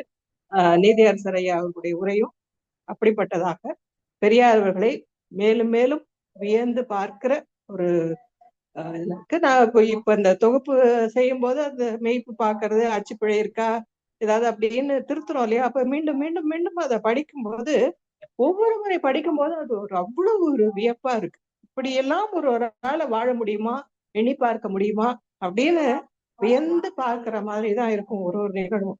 இதுக்கு எல்லாத்துக்கும் அடிப்படையா ஒரு காரணம் என்னன்னு அப்பா சொல்லுவாங்கன்னா மானுட பற்று. அவருக்கு மானுட பற்று தான். மற்ற எல்லாரும் உலகத்தில் உள்ள எல்லா மக்களுக்கும் எல்லாம் கிடைக்க வேண்டும், எல்லாருக்கும் எல்லா வாய்ப்பும் கிடைக்க வேண்டும் அப்படிங்கிற அந்த உயர்ந்த உள்ளம் இருக்கு இல்லையா, அதுதான் உலகத்துக்கும் காரணம். ஒரு முறை அப்பா கோவையில பள்ளி ஆசிரியரா பணியாற்றிட்டு இருந்தப்போ போராட்டம் அறிவிக்கிறாங்க. அப்பா அது முதல் நாள், போராட்டத்துக்கு முதல் நாள் அங்க பெரியார் சந்திக்கிறதுக்கு போகும்போது, நீங்க எங்க வந்தீங்க, போங்க, இப்ப நீங்க இங்க வர்றது தெரிஞ்சா வேலையை விட்டு போக சொல்லிடுவான், அப்புறம் நான் என்ன பண்றது, நீங்க இங்கதான் நிப்பீங்க என்கிட்டதான், இதுக்கெல்லாம் போராட்டத்துக்கெல்லாம் ஆள் இருக்கு, நீங்க எல்லாம் அங்க இருக்கணுங்கிறதுக்கு தான் நாங்க இங்க போராடுறோம், போராட்டத்துக்கெல்லாம் ஆள் இல்ல, தீர்ந்து போச்சுன்னா அப்ப சொல்றேன், அப்ப வாங்க அப்படின்னு சொல்லி அனுப்பிச்சிட்டதா அப்பா சொல்லுவாங்க. பிறகு பல நாள்களுக்கு பிறகு ஒரு கூட்டத்துல அப்பா போயிருக்கும்போது கூப்பிட்டு பாருங்க வாங்க அப்படின்னு கூப்பிட்டு, நல்லா இருக்கீங்களா அப்படின்னு கேட்டுட்டு, இவங்கெல்லாம் எந்த எதிர்பார்ப்பும் இல்லாம இந்த இயக்கத்துக்கு வந்தவங்க அப்படின்னு அருகில் இருந்தவங்க கிட்ட சொல்லி இருக்காங்க. அப்படிப்பட்ட ஒரு பெரியார்னா அந்த பேருக்கு மிக மிக மிக பொருத்தமானவர் பெரியார் தான். அதுல ஐயா அவர்கள் சொல்லி இவ்வளவு நேரம் பேசினது ஒரு துளி அப்படின்னு தான் சொல்லலாம். ஏன்னா அவரை பத்தி பேசணும்னா அதற்கு எல்லையே கிடையாது, முடிவே கிடையாது. அப்படி ஒரு நிகழ்வும் ஒவ்வொரு சொல்லும் அப்படிப்பட்டது. அதனால இன்னைக்கு ஒரு அருமையான ஒரு பொழிவை கேட்டோம், மகிழ்ந்தோம். நன்றி ஐயா. நன்றிங்க அம்மா. அடுத்ததாக வாழ்த்துறை வழங்குவதற்கு ஜானகி அம்மா அவர்களே அன்று அழைக்கின்றோம். திரு தயாநிலை இருக்குமாறு பஷீர் அகமது ஐயா அனைவருக்கும் என்னுடைய இனிய மாலை வணக்கத்தை தெரிவித்துக் கொள்கிறேன். இன்று நான் பேச இருப்பது வாழ்த்துறை அல்ல, ஒரு வணக்க உரை, ஒரு மரியாதை உரை என்றே சொல்லலாம். சிறுவயது முதலே நான் பெரியாருடைய படங்களையும் புத்தகங்களையும் படித்தே வளர்ந்தவள். இன்று அதாவது என்னன்னா, வெள்ளை தாடி, வெள்ளை மீசை, கருப்பு சட்டை போட்ட, வெள்ளை மனம் கொண்ட பெரியார் என்ன கரும்பலகையில் பார்த்திருக்கிறேன். ஆனால் இன்று நேரடியாக தாடி மீசை கேசம் இல்லாத வெள்ளை மனம் ஒரு வாழும் பெரியாராக இன்று ஐயா அவர்களை பார்க்கும் பொழுது இன்று நான் என்னுடைய வாழ்நாளில் ஒரு பாக்கியமாக நினைக்கிறேன். ஏன்னா பெரியாரின் மறுபிறவி என்று நான் இன்னைக்கு கூற சொல்கிறது. அதாவது ஒரு உரையில் கூட ரொம்ப ஒரு நிதானம், ஒரு தெளிவான ஒரு உரை. இப்படி ஒரு உரை என்று இந்த வயதுக்கு மேல் நமக்கு வருமா என்பது ஒரு ஆச்சரியமாகத்தான் இருக்கிறது. இன்று ஒரு முக்கியமான விஷயம் என்னன்னா, இன்னைக்கு என்னுடைய பள்ளி நூலகத்துல இருந்து நான் மாணவர்களுக்கு பெரியாரோட சில விஷயங்களை சொல்லி தான் நான் ஆரம்பிப்பேன். அப்படி இன்னைக்கு இந்த நூலை நான் எடுத்துட்டு வந்தேன், சொல்லலாம் பிள்ளைங்களுக்கு அப்படின்றதுக்காக. பெரியாரோட புத்தகத்தை எடுத்துட்டு படிக்கலாம் அப்படின்றதுக்காக என்னுடைய கைப்பையில் வைத்திருந்தேன். ஆனால் இந்த புத்தகம் எனக்கு இதற்கு மேல் தேவைப்படாது என்பது போல் இன்னைக்கு ஐயாவோட உரை இருந்தது. பெரியாருடைய வாழ்க்கை வரலாறு மற்றும் அவருடைய அரசியல், பெண் விடுதலை மற்றும் அநேக கருத்துக்களை, பெரியாருடைய கதையை நான் படித்து எனக்கு அவர் கூறிய விதம் மிக மிக அருமையாக இருந்தது. முக்கியமாக சொல்லணும்னா, நம்ம எப்பவுமே சரி ஒருத்தர் இல்லாம இருக்கிறாங்க அப்படின்னு சொல்லும் போதுதான் அவங்கள பத்தி, இப்ப நம்ம பெரியாரை பத்தி எல்லாரும் பேசுறோம், ஆனா அது பெரியாருக்கு தெரியுமா? கண்டிப்பா தெரியாது. அது போல இன்னைக்கு இருக்கக்கூடிய ஐயா மாதிரி இருக்கக்கூடிய பெரியவர்களை வாழ்நாள் முழுவதும் நாம் போற்ற வேண்டும். அப்படி ஒரு கடமை நமக்கு இருக்குது. அது மாதிரி உரைகளை ஐயா ஆற்ற வேண்டும். பெரியண்ணன் ஐயா சொன்ன மதுரையிலே எனக்கு அவருடைய வாழ்க்கை வரலாறு, நீதியரசருடைய வாழ்க்கை வரலாறை தெரிந்து கொள்வதற்கும், சில இடங்களில் எனக்கு அவர் சமூக பார்வை எனக்கு என்னை போலவே தெரிந்தது. அதாவது என்னை போல இல்லை, நான் அவருடைய வழியில் கடைபிடிப்பது போல அது மாதிரி தெரிஞ்சது. ஏன்னா பள்ளியிலும் சரி, நம்முடைய டெய்லி வாழ்க்கையிலும் சரி, இன்ன வரைக்கும் நம்ம சொல்றது என்னன்னா, இறை மறுப்பு மட்டும் இல்ல, இல்லாததை ஏற்கவே முடிய மாட்டேங்குது. சில இடங்கள்ல முரணா ஒரு சிறிய அளவேனும் இந்த சமுதாயத்திற்கு நம்மால் கண்டிப்பாக ஒரு மாற்றம் வரும் என்று நம்முடைய பணிகளை தொடர்ந்து செய்வோம். ஐயா அவர்கள் கண்டிப்பாக எங்களுக்கு கலந்துரையாடும் மிகுந்த வழிகாட்டியாகவும் எங்களை வழிநடத்தும் ஒரு ஆசானாகவும் இருக்கிறார் என்பதில் மிக பெருமைப்படுகிறோம். மீண்டும் இந்த கலந்துரையாடும் பேரவையில் இருக்கக்கூடிய மற்றும் காமராஜர் ஐயா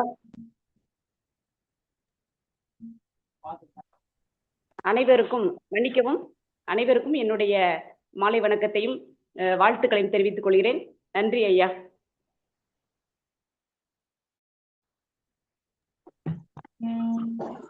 நன்றிங்க அம்மா. அடுத்ததாக வாழ்த்து வழங்குவதற்கு பஷீர் அகமது ஐயா அவர்களை அன்று நடக்கின்றோம். கண்ணியத்திற்குரிய இந்த குழுமத்தில் உள்ள எல்லாருக்கும் எங்களுடைய வணக்கத்தை தெரிவித்துக் கொள்கிறோம். ஐயா, நான் பேசுறது கேக்குதுங்களா ஐயா? ஓகே, நன்றி நன்றி நன்றி நன்றி.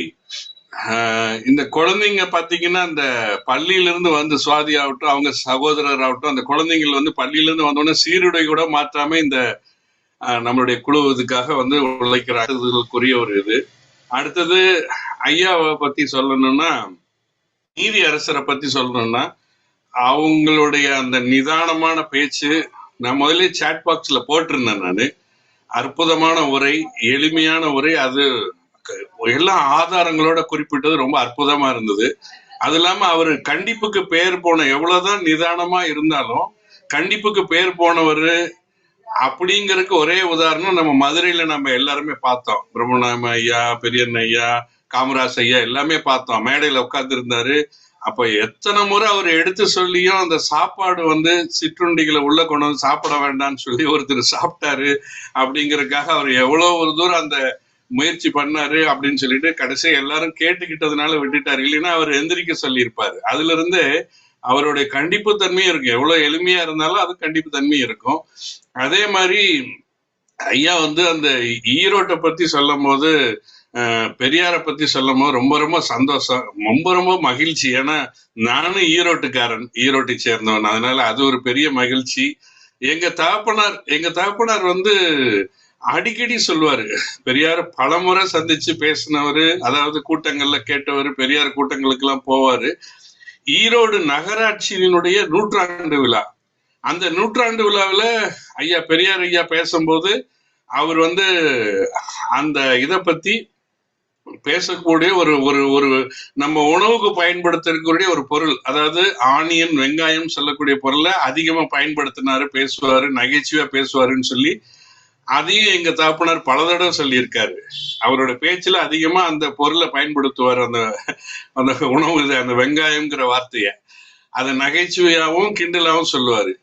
அதே மாதிரி இன்னொரு செய்தி ஐயா சொன்னாங்க, அந்த மகாராஜா போகும்போது, திருவிதாங்கூர் மகாராஜா போகும்போது அப்ப எல்லாம் அந்த கரி என்ஜின் தான் அந்த ட்ரெயின். அது வந்து இப்ப திருவனந்தபுரத்துல இருந்து சென்னை போறதுன்னா 2 நாள் 3 நாள் ஆகும். அப்போ வந்து இடையில நிறுத்தப்படக்கூடிய ஈரோடு ரயில்வே ஸ்டேஷன் பக்கத்துலதான் அவரோட வீடு, பழைய ரயில்வே ஸ்டேஷன் பக்கத்துலதான் ஐயாவோட வீடு. அதனால அங்க வந்து ஒன்னும் தங்கிட்டே கூட போயிருக்காரு. இதுல வந்து என்னன்னா, இப்போ வந்து நீதியரசர் ஐயா வந்து இதை கேட்டுட்டு இருப்பாங்க. அவர்கிட்ட ஒரு தாழ்மையான வேண்டுகோள், எனக்கு தெரியும், மக்களுக்கு தெரியாது, அந்த செய்தியும் நான் சொல்லும்படியா கேட்டுக்கிறேன். அதாவது பெரியார் அந்த வைக்கம் தந்தை வீரர், இன்னொன்னு சொல்லணும், நாங்க தமிழ் ஐக்கிய சங்கத்திலிருந்து இந்த வைக்கம் இப்ப 100ஆண்டு விழா நடந்த போது அங்க இவங்க தமிழகத்தினுடைய முதலமைச்சர் வந்திருந்தாங்க. அந்த விழாவுக்கு நாங்க போய் சிறப்பு செஞ்சோம், நாங்களும் அதுல கலந்துகிட்டோம். 2 முறை அந்த ஒரு ஆண்டு நடந்தது. அந்த முதல் தொடக்கத்திலையும் போனோம், அந்த இறுதி, அந்த விழாவினுடைய இறுதி இதுக்கும் போயிருந்தோம். அந்த அந்த ஆண்டினுடைய கடைசியில பகுதியில நடத்துனதுக்கும் போயிருந்தோம். அப்போ இந்த வைக்கம் தந்த வீரன்ங்கிறது நான் இருக்கிற பகுதிக்கு ரொம்ப பக்கம் தான், எங்களுக்கு அதுக்கு ஒரு 20-25 கிலோமீட்டர். அடிக்கடி நான் அந்த ஊருக்கு போவேன் வைக்கத்துக்கு, நான் இருக்கிற கொச்சின்ல இருந்து. அப்ப அடிக்கடி அந்த போகும்போதெல்லாம் அந்த என்னுடைய தகப்பனார் வந்து அதை சொன்னாரு, இந்த வைக்கம் தந்த வீரர்ங்கிற பேர் எதனால வந்துச்சு, அதாவது அது எல்லாருக்குமே தெரியும். அது ரொம்ப ஒரு அவர் அந்த போராடினது, அந்த இது எல்லாமே புத்தகங்க வாயிலாக செய்திகள் வந்திருக்குது. அதுல ஒரு சுவராசியமான ஒரு இது இருக்கு. அது நிச்சயமா ஐயாவுக்கு தெரிஞ்சிருக்கும், நீதியரசர் ஐயாவுக்கு அது தெரிஞ்சிருக்கும். இருந்தாலும் நான் ஒரு தகவலுக்காக சொல்றேன், தவறா இருந்தா மன்னிக்கணும்.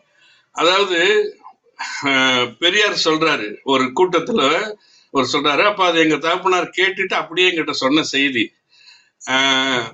நான் போய் எல்லாரும் என்னை வைக்கம் தந்த வீரர் பெரியார்னு வைக்கம் வீரர்னு சொல்றாங்க.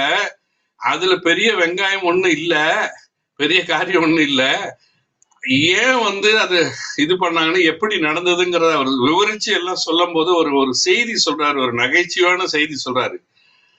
அந்த காலத்துல இந்த மகாராஜா இந்த ஆள் வந்து அங்க போகும்போது, சென்னைக்கு போகும்போதெல்லாம் எங்க வீட்டுல தங்குவாரு, எங்க வீட்டுல சாப்பிட்டு இருக்காரு. அப்போ வந்து இந்த வைக்கத்துல வந்து மிகப்பெரிய போராட்டம் நடந்து இது பண்ணும் போது அவங்க வந்து என்னை துண்டு துண்டா வெட்டி இருப்பாங்க. ஆனா மகாராஜா தடுத்துட்டாரு. அவர் சொன்ன ஒரு வார்த்தைக்கு விடல.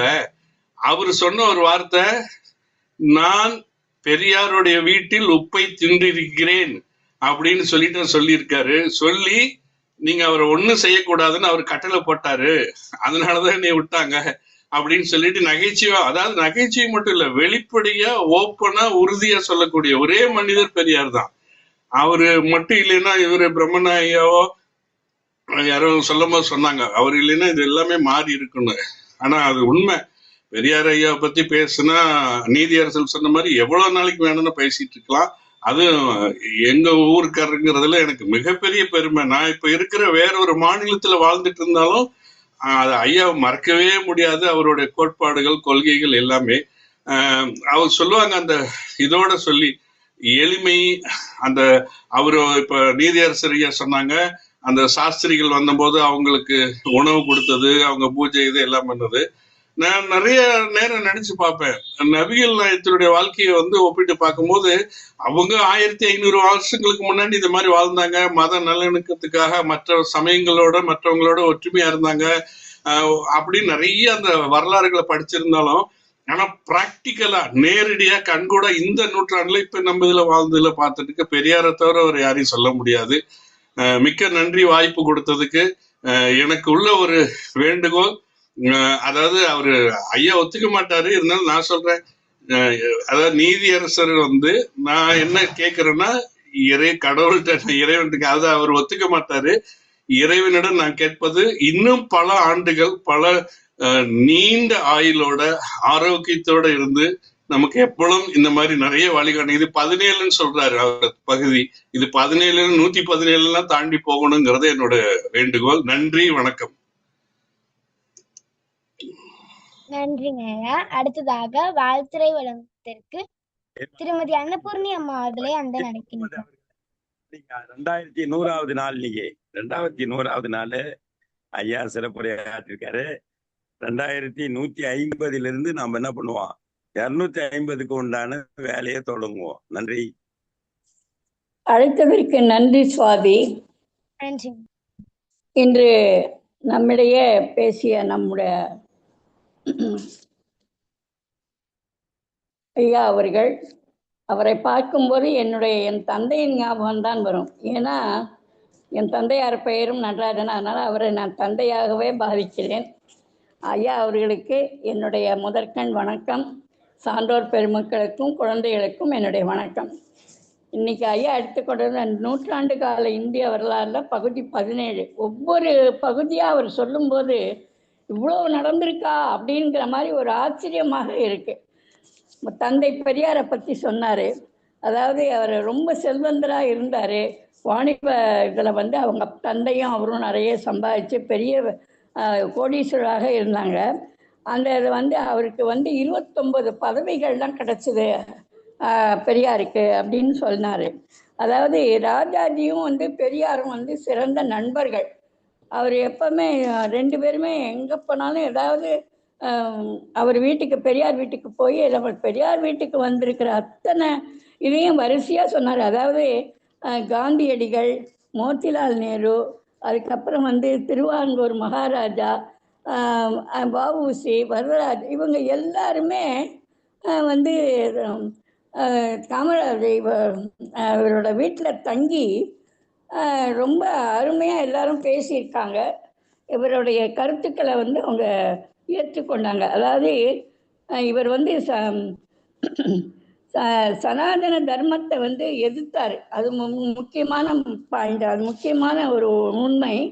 அது அவருடைய உணவு பழக்கம் என்னன்னாக்கா, அசைவ உணவு ரொம்ப விரும்பி சாப்பிடுவார் அப்படிங்கிறத சொன்னாங்க. ஒரு ஏழை பாமர மக்கள் வீட்டில் விருந்துக்கு கூப்பிடும்போது அவரும் மனைவியும் போயிருக்கும்போது அவர் படைச்சதை விரும்பி சாப்பிட்டாரு. அவங்க அம்மாவுக்கு பிடிக்கலன்னொன்னே நமக்கு விருந்து படைச்சவங்கள நம்ம குறை சொல்லக்கூடாது அப்படிங்கிற மாதிரி மனைவிகிட்ட சொல்கிறாருங்கிற மாதிரி சொல்லும்போது விருந்தோம்பல் அதாவது மனசார விருந்து வச்சாக்கா அவங்கள நம்ம பாராட்டணும் அப்படிங்கிற மாதிரி இருந்தது. அப்புறம் ராஜாஜி அசைவம் உண்ண மாட்டார். அதாவது இறைவனோட பக்தி நிறைய இருக்கும் எனக்கு அப்படின்னாரு. ஆனால் தந்தை பெரியார் ராஜாஜியை விட நான் தான் ஆரோக்கியமானவன்கிறத எடுத்து சொன்னாங்கன்னு சொன்னார். இவ்வளோ இது சாப்பிட்டும் நான் தான் ஆரோக்கியம் அவரை விட அப்படிங்கிற மாதிரி சொன்னார். அப்புறம் அவருடைய ஜாதி ஒழிப்பு அதெல்லாம் பார்க்கும்போது அவர் எவ்வளோ தீவிரமாக மக்களிடையே இது பண்ணியிருக்காருங்கிறது நல்லா தெரியுது. மனசாட்சியோடு நடந்துக்கணும் எல்லாரும், அதுதான் முக்கியங்கிறது அவருடைய கொள்கை. அப்புறம் அந்த அயல்நாட்டு இவர் வரும்போது அவரும் பெரியாரை பாராட்டி இருக்காங்க அப்படின்னு சொன்னாங்க. அப்புறம் எதையும் எதிர்பார்க்க மாட்டார். எதிர்பார்க்காம எதையும் நம்ம செயல்படணும், அவரை மாதிரி நம்மளும் செயல்பட்டால் எல்லாமே நன்றாக இருக்குங்கிறது ஐயாவுடைய கருத்து. ரொம்ப அருமை. காந்தியார் மதவெறியினால் கொல்லப்பட்ட போது கூட காந்தியின் நினைவுக்கு அதாவது அவருடைய நினைவாக தன்னுடைய தமக்கையோட பெண்ணுக்கு காந்தி பேர் வச்சாங்க அப்படிங்கிறத சொன்னாங்க. அதாவது அந்த நட்பு எப்படி இருக்குன்னு பாருங்க. எத்தனை தான் வித்தியாசமாக இருந்தால் கூட நட்புங்கிறது சொல்ல முடியாது.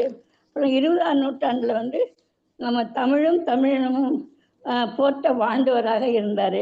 பகுத்தறிவு சுயமரியாதைக்காக ரொம்பவும் பாடுபட்டாருங்கிறத அழகாக எடுத்து சொன்னாங்க. அப்புறம் இந்து முஸ்லீம் பற்றிய அவருடைய கருத்துக்களும் ரொம்ப அருமையாக எடுத்து சொன்னாங்க. அதுக்கடுத்து வந்து பக்தவச்சல முதல்வராக இருக்கும்போது பெரியார் அந்த சபையில் பெரியார் எழுந்து நின்னாராம். முதல்வர் வராரு அப்படின்னு சொல்லி பக்தவச்சலம் ஐயா உட்கார்ற வரைக்கும் அவர் உட்காரவே இல்லையா. இவ்வளோ வயதுல நீங்கள் நிற்க வேண்டாம் உட்காருங்கன்னு சொன்னால் யார் சொன்னாலும் கேட்கல, நின்றுக்கிட்டே எல்லாத்தையும் கேட்டாருங்கிறத சொல்லும்போது அந்த வயசுலேயும் அவருடைய தன்மை, அதாவது சுயமரியாதை தன்மை நல்லா தெரியுது. அவருடைய கட்டுப்பாடு அவருடைய பின்னம் தெரியுது நமக்கு. அதுக்கு அடுத்தது சத்தியமூர்த்தியோட பார்வையில் உள்ள கருத்துக்களையும் அருமையாக எடுத்து சொன்னாங்க. அப்புறம் மகாலிங்கம் ஐயர் கலகம் பண்ணிய போது அவரையும் சமாதானப்படுத்தி பெரியார் நல்ல அறிவுரைகள்லாம் சொன்னாங்கன்னு சொன்னாங்க. அப்புறம் சுத்தானந்த பாரதியும் பெரியாரை பற்றி ரொம்ப அருமையாக எடுத்து கூறியிருக்காருங்கிறத அழகாக எடுத்து சொன்னாங்க. அப்புறம் நன்றாக விருந்து வைத்து அனுப்பியதையும் எடுத்து கூறினாங்க அப்படிங்கிறத அழகாக சொன்னாங்க. அதாவது 6/5/1990 தினத்தந்தியில் இந்த செய்தி வந்திருந்தது அப்படிங்கிறத ஒவ்வொரு குறிப்பையும் உதாரணத்தோட ஆதாரத்தோட ஐயா சொன்னது ரொம்ப அருமையாக இருந்தது. ஐயா அவர்களுக்கு என்னுடைய வாழ்த்துக்கள். நன்றி ஐயா. இந்த மகளுடைய வாழ்த்துக்கள் ஐயா.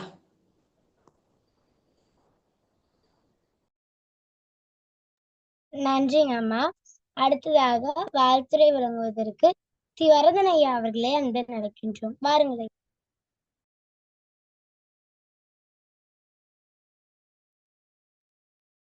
ஐயாவுக்கு வணக்கம். சுவாதி வணக்கம். கேக்குதா? கேக்குதுங்க ஐயா. வணக்கம். கேக்குதாம்மா? கேக்குதுங்க ஐயா. அல்லவை தேவை அறம் பெருகும், நல்லவை நாடி இனிய சொல்லின் அப்படின்னு சொன்னார் நம்ம திருவள்ளுவர். அதனால ரொம்ப அற்புதமான ஐயாவுடைய உரைக்கெல்லாம் உரை கிடையாது.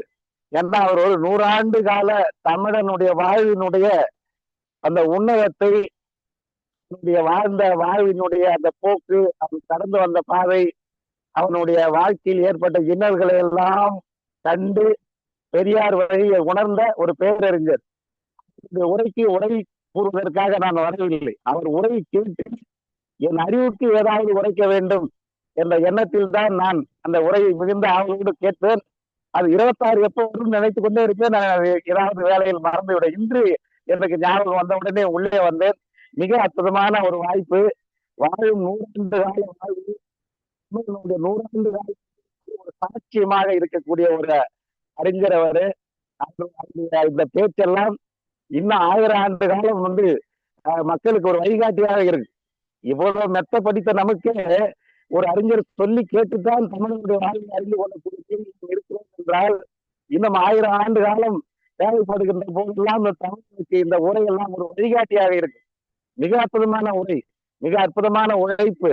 அதை நான் பாராட்டுவதற்கு இல்லை. என்னுடைய அறிவை, என் அறிவில் ஏதாவது நான் கருத்துக்களை கொண்டு சேர்ப்பதற்கு அவர் உரை பயன்படும் என்பது ஒரு உண்மையான கருத்து. அதற்காகத்தான் அவருடைய உரையை நான் எப்போதும் விரும்பி கேட்பேன். ஏனென்றால் அவர் நீதி அரசராக இருந்ததனால் அவர் ரொம்ப அந்த சாட்சியங்களோடு ஒரு கருத்தை தெளிவாக சொல்லக்கூடிய ஆற்றலுடையவர்.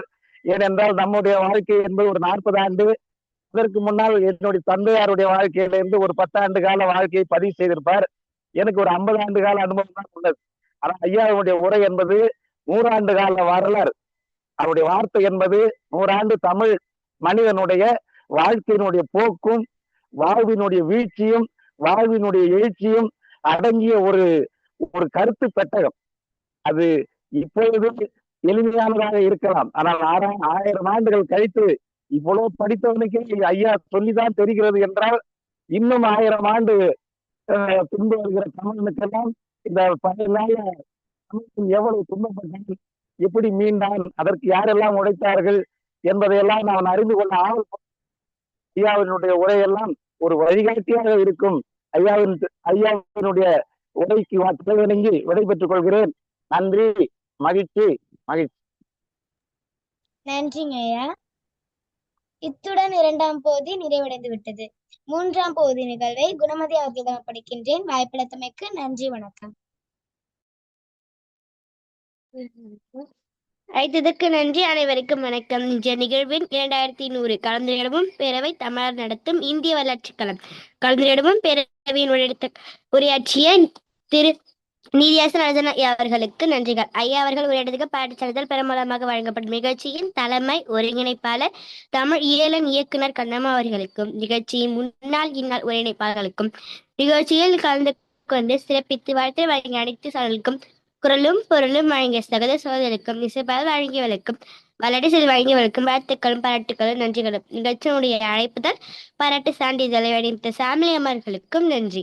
மனம் அறிவு மனிதனுக்கு அழகு, மனிதனை மனிதனாக்குவோம், தமிழை தமிழாக்குவோம், தமிழை தமிழாகவே ஆல்பம் வழியோடு மீண்டும் நாளை மாலை சந்திப்போம் என்ற நம்பிக்கை வெளிப்படுத்துகிறோம். நன்றி, வணக்கம். நன்றி. நாளைய நிகழ்வு கலந்துரையாடுவோம். நாளை அழைப்புதல் 2 இருக்க. எது சொல்ல போறீங்க ஐயா? காமராஜ் ஐயா இந்த பலகை